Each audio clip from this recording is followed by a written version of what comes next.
तो बिना समय गवाए वीडियो को स्टार्ट करते हैं। एपिसोड की स्टार्टिंग से दिखाया जाता है कि मोबे यूफी और मांग्यान को हॉस्पिटल लेके जाता है ताकि वो यूफी को हॉस्पिटल छोड़ सके। यूफी मोबे से कहती है कि 2 मिनट मुझे मांग्यान से पर्सनली कुछ बात करनी है, प्राइवेट बात करनी है, तो तुम 2 मिनट के लिए बाहर चले जाओ। वो मांग्यान से कहती है कि तुम्हें हार नहीं माननी चाहिए, तुम जो है पूरी कोशिश करना मोबे के नज़दीक आने की, और मैं पूरी आशा करती हूँ कि तुम और मोबे जो वो साथ रहो।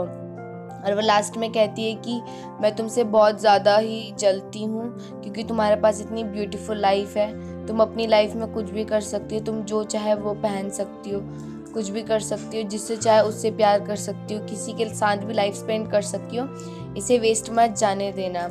यूफी मांग्यान से एक फेवर मांगती है, कहती है कि मेरे घर में जाके तुम फ्रिज में लास्ट में जाओगी तो वहाँ पे तुम्हें एक बियर की बोतल मिलेगी, वो लेके आना। मांग्यान बोलती है कि तुम्हारी सेहत के लिए अच्छा नहीं है, लेकिन तुम्हारे काम मैं ज़रूर करूँगी, तुम्हारी इच्छा मैं पूरी ज़रूर करूँगी। ड्रामे में वो जो एक पागल बच्चा दिखाया गया था जो बहुत ज़्यादा कमज़ोर है लेकिन ड्राइंग उसकी अच्छी है, उसका भाई बहुत ज़्यादा दुखी होता है। मोबे उसके पास जाता है, वो उसका भाई कहता है कि मुझे नहीं पता कि उसके पास कितना टाइम बचा है, मैं हमेशा सोचता हूँ कि आज वो पता नहीं आज है मेरे साथ, कल नहीं रहेगा, मेरे को बहुत दुख होता है उसके लिए। उसको सब कुछ पता है लेकिन वो हमेशा मेरे सामने ब्रेव बनने की कोशिश करता है। वो बहुत ज़्यादा दुखी होता है। मोबे उसको थोड़ा साहस देता है, उसके भाई को। मोबे मांग्यान को घर छोड़ के आता है और रास्ते में वो लोग बात कर रहे होते हैं यूफी के बारे में। मांग्यान कहती है कि यूफी की इच्छा है कि हम दोनों जो है साथ में रहे।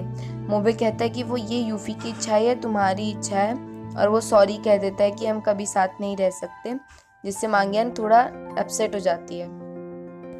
मांग्यान यूफी के लिए बियर लेके जाती है ड्रिंक करने के लिए।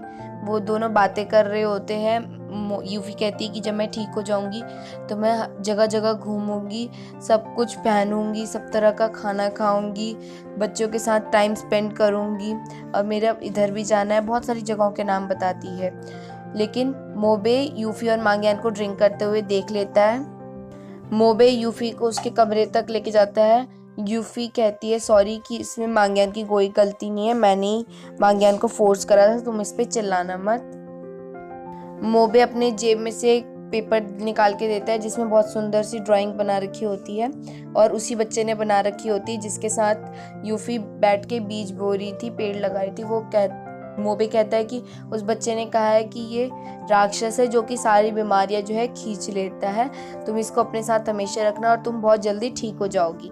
जिसे देख के यूफी थोड़ी खुश हो जाती है। यूफी का इलाज होना शुरू हो जाता है, लेकिन जिस दिन फर्स्ट डे होता है और जो डॉक्टर उसका इलाज कर रहा होता है वो कहता है कि यूफी का जिस जगह पे ट्यूमर है वो बहुत ज़्यादा रिस्की है, उसको ठीक करना। हम नहीं कह सकते कि यूफी जो है जिंदा रहे, बहुत ज़्यादा ही रिस्की है। हम भी चाहते हैं यूफी जल्दी ठीक हो जाए क्योंकि वो हमारे ही ऑफिस में काम करती है और एक तो वो डॉक्टर है, लेकिन हम कुछ कह नहीं सकते। यूफी से मिलने केमिंग भी आता है। वो कहता है केमिंग की तुम मेरी इतनी अच्छी दोस्त तो नहीं हो, लेकिन जब मैंने तुमसे बात की तो तुम इतनी बुरी भी इंसान नहीं हो, तुम बहुत ज़्यादा अच्छी इंसान हो, दिल की भी। केमिंग उससे कहता है कि हमें कभी भी किसी भी चीज़ के लिए हार नहीं माननी चाहिए, उसके लिए पूरी ताकत लगा देनी चाहिए उसको पाने की। वो ये कहना चाहता था कि उसको मोबे को पाने के लिए पूरी ताकत लगानी चाहिए, लेकिन यूफी मना कर देती है और कहती है कि कुछ चीज़ें ऐसी होती है कि हम कितनी भी कोशिश कर ले वो हमें कभी नहीं मिल पाती।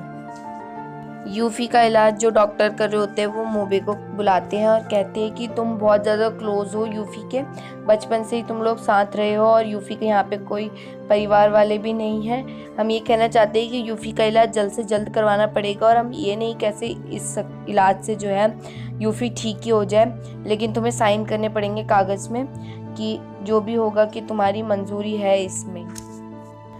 केमिंग और मांग्यान एक दूसरे से मिलते हैं। केमिंग मांग्यान को लेके जाता है और कहता है कि बियर पियोगी।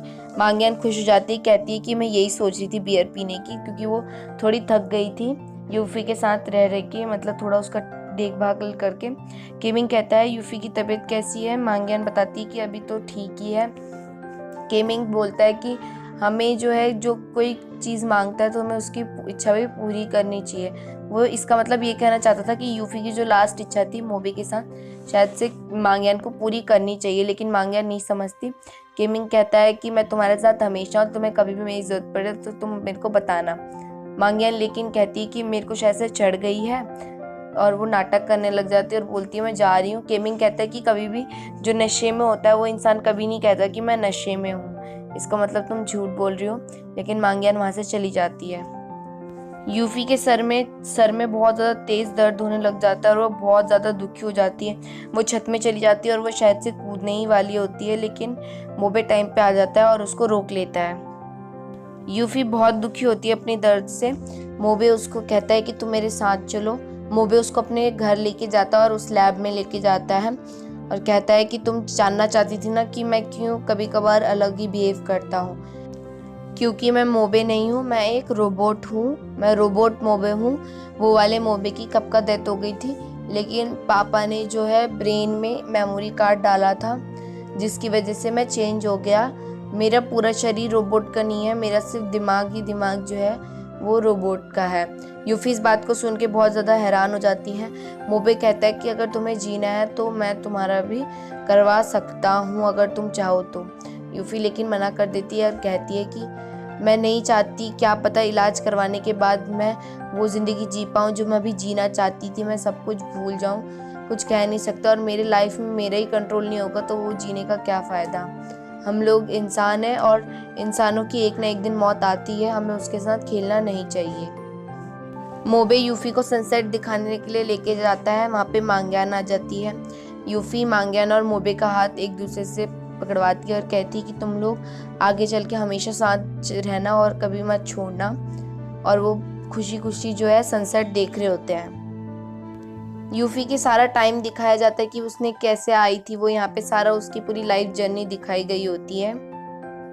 यूफी नहीं बच पाती, वो मर जाती है और सब लोग उसकी आत्मा की शांति के लिए एक साथ खड़े होते हैं और उसकी फोटो के पास फूल रख के चले जाते हैं। मांग्यान भी बहुत ज़्यादा दुखी होती है। वो डॉक्टर से पूछती है कि मोबे कहाँ है, लेकिन वो बताती है कि मुझे नहीं पता। मांग्यान कहती है कि दुखी तो हम सब हैं और ऐसे छुपके से तो कोई फ़ायदा नहीं है, सभी को उतना ही दुख हो रहा है जितना मोबे को हो रहा है। मोबे किसी बिल्डिंग के टॉप पे खड़ा होता है और वो सारी बात सोच रहा होता है जो कि यूफी ने जाने से पहले कहा था कि हमें अपने दिमाग में कंट्रोल नहीं है और हमें अपनी लाइफ खुद जीनी चाहिए। और यूफी ये भी कहती है उससे कि अगर बाई चांस तुम्हारा दिमाग जो है वो रोबोट का है और तुम्हारे कंट्रोल में नहीं है, लेकिन तुम्हारा दिल तो तुम्हारे कंट्रोल में है ना। और अचानक से मोबे को सारी बातें याद आने लग जाती है। उसको मांग्यान के साथ टाइम स्पेंड जितना भी उसने करा था वो सारा भी वापस आने लग जाता है याद। लेकिन एक बार में बहुत सारी चीज़ें आने की वजह से उसके सर में दर्द होने लग जाता है, लेकिन थोड़ी देर में वो सारा नॉर्मल हो जाता है और उसको सब कुछ पता चल जाता है कि मांग्यान के साथ उसने किस किस तरह से टाइम स्पेंड कर रहा था। और वो अपने घर चले जाता है। घर जाने तक उसकी बैटरी ख़त्म हो जाती है। उसके पापा फ़ौरन उसको चार्जर में लगा देते हैं ताकि वो अपनी बैटरी चार्ज कर ले। मोबे के पापा जो है वो बहुत ज़्यादा हैरान हो जाते हैं ये देख के कि मोबे रोबोट होने के बाद भी सपना कैसे देख सकता है, क्योंकि उसका दिमाग तो रोबोट का बना हुआ है। मोबे अपने सपने में मांग्यान को देखता है, उसमें वो मांग्यान को कहता है कि मैं तुम्हें बहुत ज़्यादा लाइक करता हूँ और तुम्हारे साथ टाइम स्पेंड करना चाहता हूँ। लेकिन मांग्यान इस बार मना कर देती है और कहती है कि तुम वो मोबे नहीं हो, मोबे पहले ही मर चुका है, तुम्हारी वजह से मोबे मर गया। लेकिन मोबे बहुत बार कहता है कि नहीं, मैं रोबोट नहीं हूँ, मैं ही मोबे हूँ। और वो इतना गुस्सा आ जाता है उसको कि वो मांग्यान का गला दबाने लग जाता है।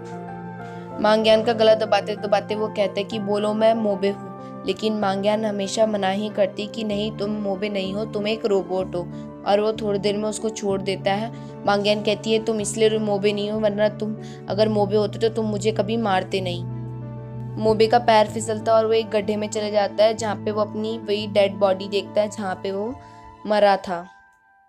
मोबे की आंख खुलती है और उसको पता चल जाता है कि मैं सपना देख रहा था। उसको मांग्यान का मैसेज भी आता है कि सभी लोग दुखी है, तुम अकेले दुखी हो कि तुम क्या करोगे, तुम्हें इससे ज़्यादा दुख होगा, तुम कहाँ पे हो मुझे बताओ। वो यही मैसेज देखता है, लेकिन वो इस मैसेज को इग्नोर मार के अपने पापा के पास चले जाता है।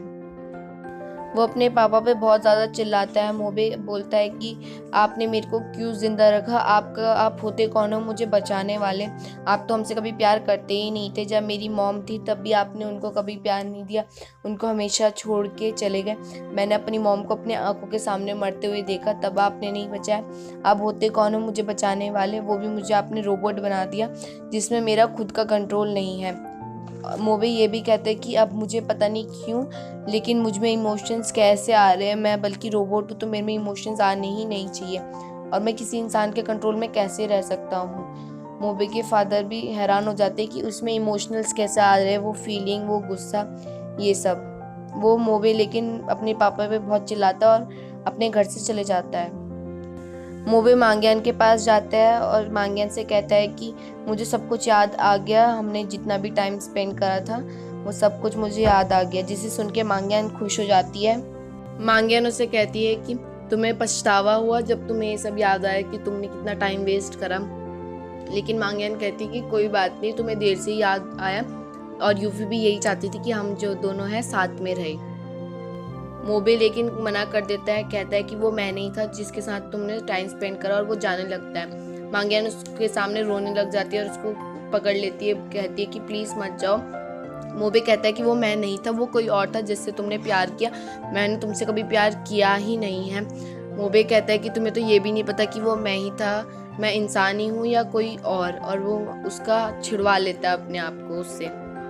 मोबे कहता है कि मुझ पे एक एहसान करोगी, प्लीज़ मुझसे अब से कभी भी मत मिलना, ना ही मुझे अपनी कभी शक्ल दिखाना और ना ही मेरे आसपास रहना, और वो वहाँ से गुस्से में चले जाता है।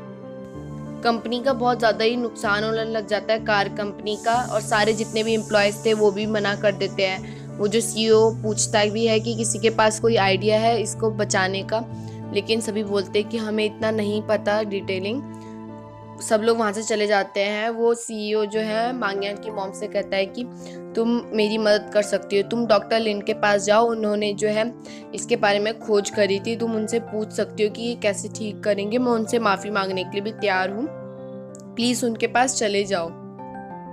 डॉक्टर लिन बहुत ज़्यादा दुखी होते हैं। वो मोबे की मॉम की इमेज निकाल के कहने लग जाते हैं उनके पास, मेरे पास कोई भी हक नहीं था उसको बचाने का, मैं भगवान नहीं हूँ, लेकिन वो मेरा बेटा था इसलिए मैंने उसको बचाया, लेकिन अब मैं कुछ गलती नहीं करूँगा, मैं उसको मार दूँगा।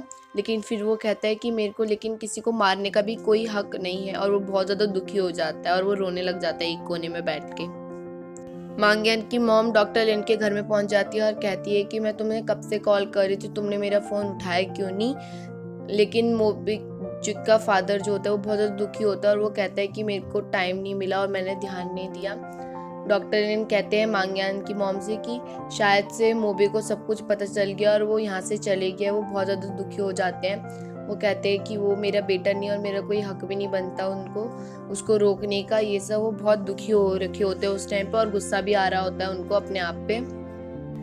लेकिन डॉक्टर लिन जैसी अपनी फैमिली फ़ोटो देखते हैं उनको होश आता है कि मैं जो हूँ उसका असली फादर हूँ और मेरा हक बनता है, पूरा हक बनता है मोबे को रोकने का, और वो वहाँ से चले जाते हैं। मांग्यान की मॉम पूछती कि आपने जो है खोज करी थी उस कार को ठीक करने के लिए। मोबे का फादर कहता है कि हाँ मैंने खोज तो करी थी, लेकिन अब मेरे पास उसके लिए टाइम नहीं है, और वो मेरा सक्सेसफुल हो गया था काम, लेकिन अब मैं किसी को नहीं बताऊँगा और मैंने वो कंपनी से निकल गया हूँ।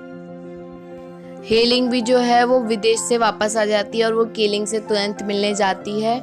वो लोग होटल में जो है खाना खाने जाते हैं। केलिंग पूछता है कि तुम इतनी जल्दी वापस कैसे आ गई। हेलिंग कहती है कि मैं तुम्हें बहुत जल्दी बता दूंगी कि किस वजह से मैं वापस आई हूँ। कि हेलिंग पूछती है कि तुम और मांग्यान का जो काम था वो आगे बढ़ा, कुछ मतलब तुम्हारी रिलेशनशिप आगे बढ़ी। केलिंग कहता है नहीं वो वहीं की वहीं है। हेलिंग मतलब उसका मजाक उड़ाने लग जाती है कि तुम तो कह रहे थे कि तुम लड़ोगे ये सब। केलिंग बोलता है तुम मेरा मजाक उड़ा रही हो, मैंने कहा था लेकिन अभी मैं कुछ कह नहीं सकता हूँ। मांग्यान रात को मोबे के घर में जाती है, वहाँ पे लेकिन डॉक्टर लिन होते हैं और उनसे पूछती है कि मोबे का कोई सीक्रेट था, उसने मेरे को लास्ट टाइम जब मिला था सुबह तो वो बोल रहा था कि मेरा कोई सीक्रेट है, लेकिन डॉक्टर लिन बोलते हैं मुझे भी नहीं पता, मैं उससे बात नहीं करता हूँ उतना ज़्यादा। मांग्यान पूछती कि अभी वो है कहाँ। डॉक्टर लिन कहते कि वो अभी थोड़ा अपसेट है, तो इसलिए वो जो है बाहर गया है विदेश में घूमने के लिए। वो उससे झूठ कह देते हैं। मांग्यान कहती कि अगर आपको कोई भी इन्फॉर्मेशन मिले मोबे के बारे में तो मुझे बता देना, और वो चली जाती है वहाँ से। डॉक्टर लिन भी उसको ट्रेस करने की कोशिश करते हैं मोबे को, क्योंकि उसने मशीन लगा रखी थी डॉक्टर लिन ने मोबे के शरीर में, लेकिन अभी भी वो सर्च नहीं हो रहा था कि वो कहाँ पे है एग्जैक्ट। मांग्यान मोबे की सारी फोटोज जो है सोशल मीडिया में डाल देती है और कह देती है कि अगर आपको कोई कभी भी दिखे ये तो मुझे इन्फॉर्म कर देना।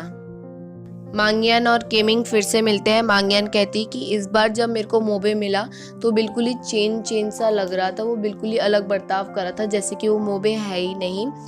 केमिंग कहता है कि मैंने भी एक बार देखा था, मुझे कंफर्म नहीं है मैंने देखा, लेकिन मैंने कुछ अलग सा चीज़ देखा। मैं वहाँ पे सिर्फ आया ही था कि मैंने देखा कि मोबे जो है कुछ ऐसा काम कर रहा है जिससे जो है नॉर्मल ह्यूमन कर ही नहीं सकते ये काम, और वो सोच में पड़ जाता है।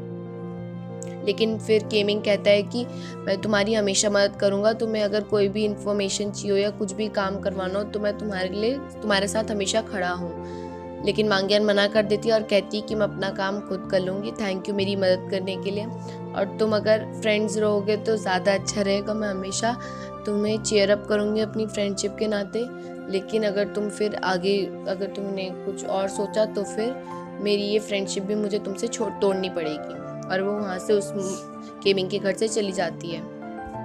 केमिंग को हीलिंग का कॉल आता है और वो बहुत ज़्यादा दुखी होती है, वो रो रही होती है और कहती है कि प्लीज़ मुझसे अभी मिलने आओ। और केलिंग जो है हीलिंग से मिलने के लिए चले जाता है तुरंत उसके घर में। हीलिंग कहती है कि तुम्हें पता है मैं यहाँ पे क्यों आई, मुझे आज सच्चाई पता चल गई है। मेरी मॉम ने जो है मुझसे झूठ बोला था कि वो जिंदा नहीं है, लेकिन वो अभी जिंदा है। केलिंग समझ नहीं पाता और कहते हैं कि तुम किसकी बात कर रही हो। हीलिंग बताती है कि एक बार जो है मैं प्रेग्नेंट हो गई थी और मुझे वो छोड़ के चले गया था। मेरी मॉम उस बच्ची को मारना चाहती थी, और जब बच्ची पैदा हुई बेटी मेरी, तो उन्होंने जो है फेंक दिया और उन्होंने कहा कि वो मर चुकी है। लेकिन मुझे इस बार पता चला वो बहुत ज़िंदा है, और वो जिस परिवार के पास है वो मेरे से भी ज़्यादा प्यार करते हैं उसको। और केलिंग को जो अपनी उस बच्ची की फ़ोटो भी दिखाते हैं और कहती है ये है मेरी बेटी, और वो वहीं पे ही बेहोश हो जाती क्योंकि उसने बहुत ज़्यादा ड्रंक कर रखी होती है। मांग्यान अपने बॉस के पास भी जाती है और कहती है कि आप क्या अभी भी अपने एक्स हस्बैंड से प्यार करते हो। तो उसकी बॉस हाँ कहती है, लेकिन वो पूछती है कि आपने क्यों छोड़ा। वो बोलती है मुझे नहीं पता और हम तुम्हें बता भी नहीं सकते। मांग्यान कहती है कि चाहे कुछ भी हो जाए, मोबे किसी भी बुरी कंडीशन में हो, मैं उसका साथ कभी नहीं छोड़ूंगी और मैं उसका हमेशा सपोर्ट करूंगी, और मैं उसको ढूंढना भी चाहती हूँ। इसलिए मैं शायद से थोड़े दिन बिजी भी रहूँ और ऑफिस ना आ पाऊँ। लेकिन उसकी बॉस उसको अप्रिशिएट करती है और कहती है कि मैं तुम्हारे साथ हूँ, तुम्हें टाइम चाहिए तो तुम ले सकती हो, और अभी तुम्हें कोई भी मैं ज़ोर ज़बरदस्ती नहीं करूँगी, तुम जा सकती हो। मांग्यान ये बात अपनी मॉम को कहती है, लेकिन उसकी मॉम गुस्सा हो जाती है और कहती है कि उसने तुम्हें इतना दुखी करा है, तुम्हें इतना पेन दिया, फिर भी तुम लास्ट में उसी के पास जा रही हो। मांग्यान कहती है कि मैं जो हूँ अब बड़ी हो चुकी हूँ और मैं अपनी मर्जी चला सकती हूँ, और आपका कोई हक नहीं है मेरी लाइफ में दखल अंदाजी देने का, और मैं जो कर रही हूँ अपने लिए कर रही हूँ, मैं उसको ढूंढने के लिए जा रही हूँ, तो प्लीज़ मुझे मत ढूंढना कुछ दिनों के लिए। और वो वहाँ से अपने घर से निकल जाती है। मांग्यान की मॉम फिर से डॉक्टर लिन के पास जाती है। वो बताते हैं कि अभी भी मुझे मोबे का कोई पता नहीं चला है, और चिंता मत करो, वो मोबे कभी भी मांग्यान को नुकसान नहीं पहुंचाएगा, क्योंकि वो मांग्यान को जो है लाइक करता है और वो कभी भी उसको नहीं नुकसान पहुंचा सकता। मांग्यान की मॉम कहती है कि आपके पास कोई उपाय है वो इलाज करवाने का, वो कार का ठीक करवाने का, ये सब। वो कहती कि मैं तुम्हें अब नहीं बता सकता क्योंकि मेरे को जो है काम करना है अपना, और मेरे पास और भी ज़रूरी काम है, और मैं अब उस घर से निकल चुका हूँ। उन्होंने हमें धोखा दिया, उन्होंने ना ही मेरी प्रॉमिस करा, मेरे से जो प्रॉमिस करा था वो भी तोड़ा उन्होंने, और लास्ट में उन्होंने मेरे घर में चोरी भी करवाई। अब मैं उधर काम बिल्कुल नहीं करूँगा। मांग्यान की मॉम कहती है कि आपने कोई उपाय ढूंढा उसको ट्रेस करने का मोबे को। डॉक्टर लिन बताता है कि मैंने कोशिश तो करी थी, लेकिन उसने जो है अपना लोकेशन वाला ऑफ कर रखा है, और जैसे ही वो ऑन करेगा तो मुझे पता चल जाएगा। लेकिन मेरे पास एक और उपाय है उसको ढूंढने का, लेकिन अभी मैं थोड़ी देर वेट कर रहा हूँ कि मुझे खुद ही सिग्नल पहुँच जाए। और यहीं पे ही हमारा एपिसोड 34, 35 और 36 जो है ख़त्म होता है। Thank you.